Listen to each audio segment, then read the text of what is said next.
आज भले जेल होई कल ही हो बेल होई ढेर जनी बोला बाबू तेरे उहे खेल होई। आज भले जेल होई कल ही हो बेल होई ढेर जनी बोला बाबू तेरे उहे खेल होई। करब ऐसन काम जवन हमनी पनाज होई, करब ऐसन कांड जवन हमनी पनाज होई। बदली समाज होई गोंड जी के राज होई। पहिले ना भइल जवन कहतानी आज होई।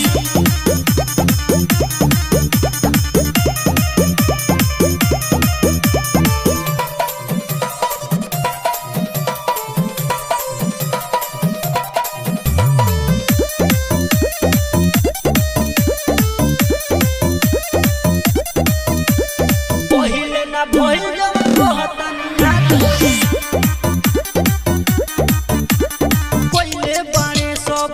अत्याचारी हमनी के अब चली रंगदारी। बोली जे गोली खाई हो ममता के डोली आई हो।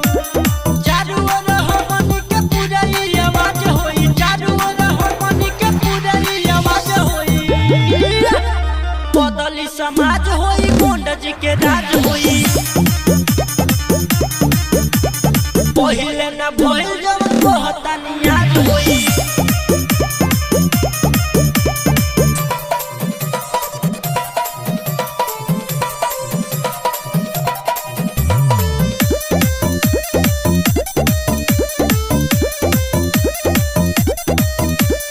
पहिले ना भइल जवन कहतानी आज होई।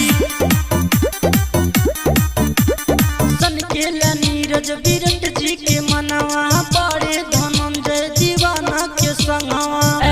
सुनील अब जान जाइए हो कि हमनी के मान जाइए हो। केतनो खिंचाई होई हमनी के ताज होई, केतनो खिंचाई होई हमनी के ताज होई। बदली समाज होई गोंड जी के राज होई। पहिले ना भइल जवन कहतानी आज होई।